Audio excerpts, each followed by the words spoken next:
1월 12일 목요일입니다.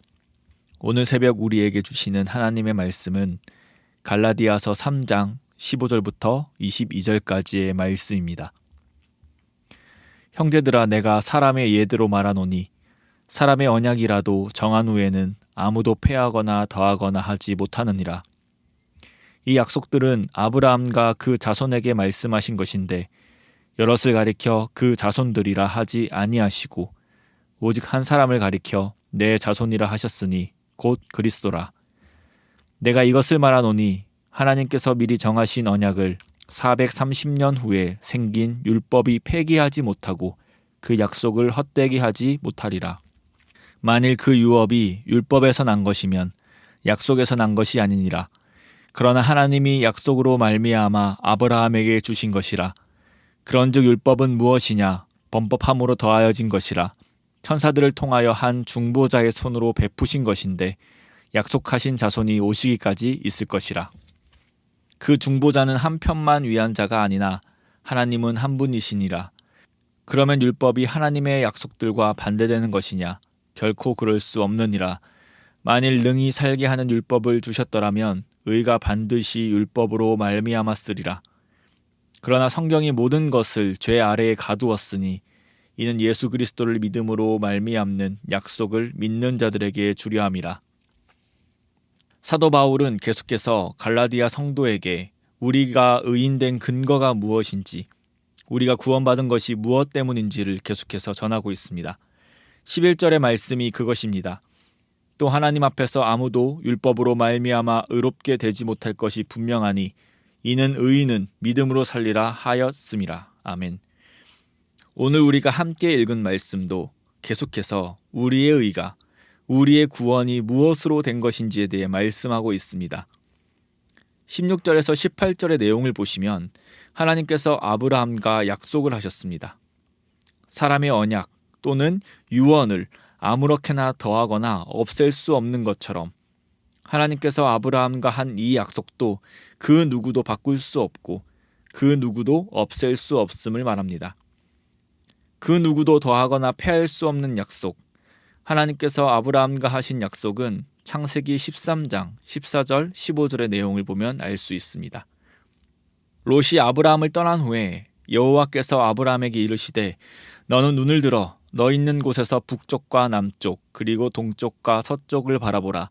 보이는 땅을 내가 너와 내 자손에게 주리니 영원히 이르리라. 아멘.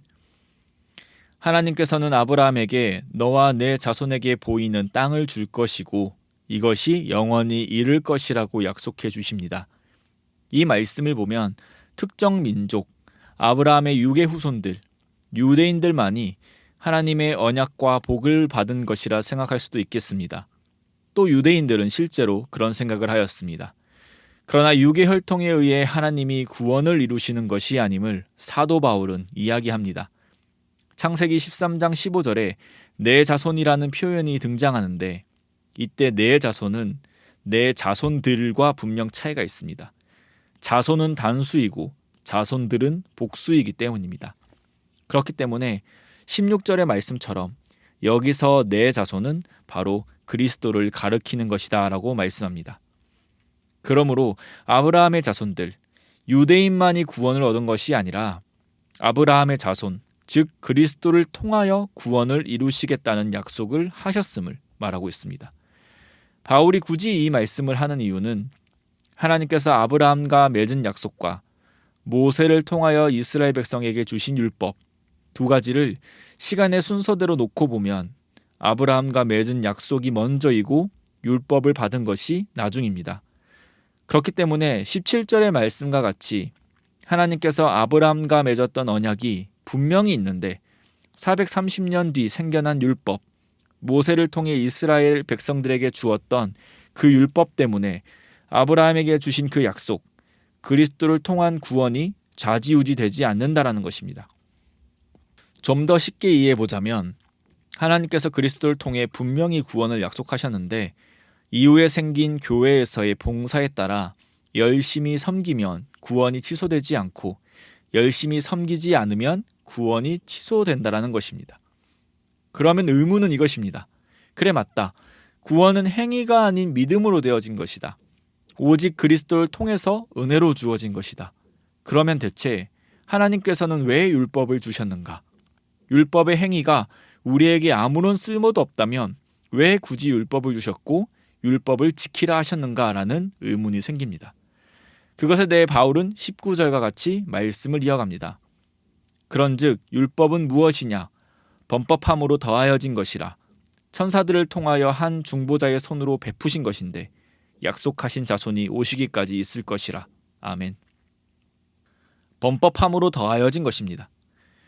그러니 우리가 죄인임을 깨닫게 하기 위해 주신 것이라는 겁니다. 하나님을 모르는 자들이 자신이 죄인이다라는 이야기를 들으면 화를 냅니다. 나는 잘못한 것이 없다고 말입니다. 기준이 없다면 죄인임을 깨달을 수 없습니다. 하나님께서 율법을 주셨기에 그 율법을 행할 수 없는 나를 발견하게 되면서 내가 죄인임을 깨닫는 것입니다. 그리고 죄인임을 깨닫고 그 죄에서 모든 방법을 동원하여 벗어나 보려 하지만 벗어날 수 없는 존재임을 깨닫게 하는 것입니다. 그럼 이것을 통해 무엇을 느낄까요? 절망을 느끼지 않겠습니까? 깊은 무력감에 빠지지 않을까요? 그러나 선하신 하나님께서 절망을 느껴보라고 율법을 주시지 않으셨습니다. 예수 그리스도를 보내시려는 구원 계획을 세우신 그분의 의도가 그럴 리 없습니다. 하나님께서 율법을 주신 이유는 그 무엇을 통해서도 의로워질 수 없음을 깨닫고 절망에 빠지라는 것이 아니라 바로 하나님을 바라보라는 것입니다. 이 절망 속에서 오직 끌어내실 수 있는 그 하나님의 은혜를 바라보게 하는 것입니다. 그 은혜가 무엇입니까? 우리를 위해 이 낮고 낮은 땅 위에 하나님의 독생자이신 예수 그리스도가 오신 것이 은혜입니다.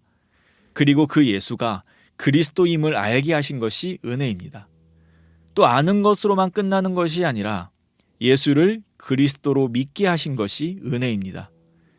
그래서 말씀과 같이 그 자손이 오시기까지 있을 것이라 라고 말씀하신 것입니다.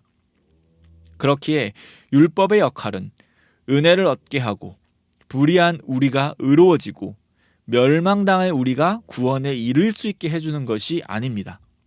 율법의 역할은 우리가 죄인임을 깨닫고 오직 하나님의 은혜만을 바라보는 역할을 하는 것입니다.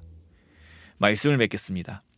사랑하는 성도님, 우리는 하나님의 은혜로 성도로 부르심을 받았습니다. 그리하여 그리스도의 몸된 교회를 세워가기 위하여 열심을 다합니다. 또 보냄을 받은 성도로 각자의 삶의 자리에서 열심을 내어 살아갑니다. 우리는 너무나도 잘 알고 있습니다. 우리의 열심이 누군가를 섬기는 것이, 그리스도인으로 살아가는 것이 무언가를 얻기 위함이 아니라는 것을 말입니다. 내 인생이 남부럽지 않은 인생이 되기 위해, 복받기 위해 열심을 내는 것도 아니고, 하나님께서 나의 연약한 모습을 보시고 구원을 취소할까 봐 두려워 열심을 내는 것도 아닙니다. 우리가 하나님의 종이라고 표현을 많이 하지만 진짜 인격이 무시되고 자유가 박탈당하여 하나님의 노예로 이리저리 끌려다니며 교회를 섬기고 이웃을 섬기는 게 아닙니다. 아무런 자격이 없는 나를, 그저 멸망만이 기다리고 있는 희망도 없는 나를 외면하지 않으시고 독생자 예수님을 십자가에 못 박으시면서까지 사랑해 주신 그 하나님을 나 또한 사랑하기에 하는 것입니다. 우리를 불러주실 때 노예로 부르신 것이 아니라 하나님의 자녀로 불러주셨기에 그 사랑을 우리가 경험하고 잘 알기에 스스로 하나님의 종을 자처하여 사랑으로 하나님 앞에 열심으로 살아가는 것입니다.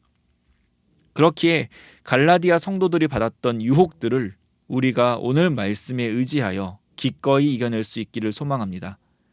세상에서 열심을 다해야 성공하고 열심을 다해야 꿈을 이루고 열심을 다해야 누군가를 만족시켜줄 수 있기에 그런 세상에서 살다 보면 하나님 또한 그러신 분이라 착각하여 우리의 모든 섬김이 되지 않고 의무가 되지 않기를 소망합니다.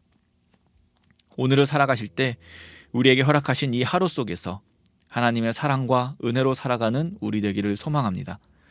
하나님과의 풍성한 교제 속에서 하나님을 사랑하기에 죄와 피 흘리기까지 싸우며 오늘을 사시기를 소망합니다. 그리하여서 우리의 모든 것을 통해 그것이 심지어 연약함이라 할지라도 하나님께 영광 올려드리며 살아가시기를 소망합니다. 기도하겠습니다. 사랑해 주님 감사합니다. 지금 이 순간도 오직 하나님의 은혜로 호흡하며 살아감을 고백합니다. 그러나 죄인으로 살아가게 하신 것이 아니라 오직 하나님의 은혜로, 오직 예수 그리스도를 믿는 믿음으로 하나님의 자녀로 살아가게 하시니 감사드립니다. 우리가 일평생 이 사실만을 굳게 붙들며 이 복음 앞에 기뻐하며 만족하며 살아가는 인생 되게 하여 주시옵소서. 그러나 우리 연약하여 하나님의 사랑을 망각하고 종교적 활동에 나의 종교적 신념에 의해 그것을 나의 의로 여기며 살아갈 때가 있습니다. 하나님, 그러나 그 어느 누구로부터도 끊을 수 없는 신실하신 하나님의 사랑을 믿으며 또 말씀으로 깨우쳐 주시고 회개하는 은혜 허락하여 주셔서 하나님의 백성으로 주님과 모든 생애에 동행하게 하여 주시옵소서. 우리에게 허락하신 오늘 하루의 삶에서 오직 그리스도인으로 살아가길 소망하며 또 그런 삶을 살아갈 때 주님 영광 받아주실 줄 믿사오며 이 모든 말씀 살아계신 우리 주 예수 그리스도의 이름으로 기도드립니다.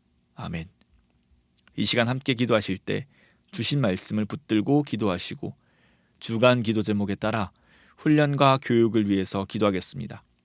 제자 양육, 훈련, 사역, 성경대학 등 모든 훈련을 통하여 예수님을 닮아가는 온전한 예수님의 제자들로 성숙되고 모든 성도가 예수님을 닮아가는 교회가 되도록 다음 세대를 책임지는 주일학교와 청년 부흥과 자녀들의 신앙 성장과 섬기는 교역자, 교사들을 위하여 또 담임 목사님과 강단 위에 서시는 모든 말씀 사역자들을 위해서 기도해 주시기 바랍니다.